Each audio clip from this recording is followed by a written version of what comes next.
ಈ ದಿನದ ಹವಾಮಾನದ ವರದಿ. ಕರ್ನಾಟಕದಲ್ಲಿ ಬಿಸಿಲಿನ ನಡುವೆ ಮಳೆ ಆರ್ಭಾಟ ಕೂಡ ಜೋರಾಗಿ ನಡೆದಿದೆ.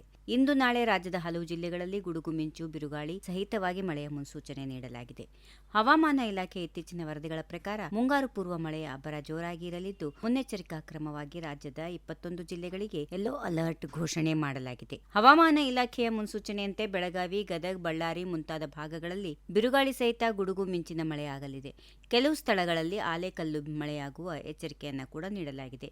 ದಕ್ಷಿಣ ಒಳನಾಡಿನ ಜಿಲ್ಲೆಗಳಾದ ಮೈಸೂರು, ಮಂಡ್ಯ, ಹಾಸನ, ಕೊಡಗು, ಚಿಕ್ಕಮಗಳೂರು, ಶಿವಮೊಗ್ಗ, ಚಾಮರಾಜನಗರ, ಚಿತ್ರದುರ್ಗ, ದಾವಣಗೆರೆ, ತುಮಕೂರು ಮತ್ತು ವಿಜಯನಗರ ಸೇರಿದಂತೆ ವಿವಿಧ ಕಡೆ ಹಗುರದಿಂದ ಸಾಧಾರಣ ಮಳೆಯಾಗುವ ನಿರೀಕ್ಷೆ ಇದೆ. ಕರಾವಳಿ ಕರ್ನಾಟಕದ ಜಿಲ್ಲೆಗಳಲ್ಲಿ ಬಿಸಿಲು ಅತಿ ಹೆಚ್ಚೆಕೆಯ ವಾತಾವರಣ ಮುಂದುವರಿಯಲಿದ್ದು, ಕೆಲವು ಸ್ಥಳಗಳಲ್ಲಿ ಮಾತ್ರ ಗುಡುಗು ಸಹಿತ ಮಳೆಯಾಗಬಹುದು ಎಂದು ವರದಿ ಸ್ಪಷ್ಟ. ರಾಜ್ಯದ ಬಹುತೇಕ ಜಿಲ್ಲೆಗಳಲ್ಲಿ ವರುಣನ ಸಿಂಚನವಾಗುತ್ತಾ ಇದ್ದರೆ ಸಿಲಿಕಾನ್ ಸಿಟಿ ಬೆಂಗಳೂರಿನಲ್ಲಿ ಮಾತ್ರ ಸದ್ಯಕ್ಕೆ ಮಳೆಯಾಗುವ ಯಾವುದೇ ಲಕ್ಷಣಗಳು ಇಲ್ಲ. ಹವಾಮಾನ ವರದಿಯ ಪ್ರಕಾರ ಏಪ್ರಿಲ್ 28ರವರೆಗೂ ಬೆಂಗಳೂರು ನಗರ ಮತ್ತು ಬೆಂಗಳೂರು ಗ್ರಾಮಾಂತರ ಜಿಲ್ಲೆಗಳಲ್ಲಿ ಸಂಪೂರ್ಣ ಒಣಹವೆ ಮುಂದುವರಿಯಲಿದೆ. ಮೋಡ ಕವಿದ ವಾತಾವರಣ ಕಂಡುಬಂದರೂ ಮಳೆಯಾಗುವ ಸಾಧ್ಯತೆ ತೀರಾ ಕಡಿಮೆ. ನಗರದ ಗರಿಷ್ಠ ತಾಪಮಾನ 36ರಿಂದ 37 ಡಿಗ್ರಿ ಸೆಲ್ಸಿಯಸ್ ಆಸುಪಾಸಿನಲ್ಲಿ ಇರಲಿದ್ದು, ಕನಿಷ್ಠ ತಾಪಮಾನ 24 ಡಿಗ್ರಿ ಸೆಲ್ಸಿಯಸ್ ಇರಲಿದೆ. If you like this video, ಬೇಗ ಲೈಕ್ ಮಾಡಿ, ಕಾಮೆಂಟ್ ಮಾಡಿ, ಶೇರ್ ಮಾಡಿ ಹಾಗೂ ಯೋಯೋ ಟಿವಿ ಕನ್ನಡವನ್ನು ಸಬ್ಸ್ಕ್ರೈಬ್ ಮಾಡಿ.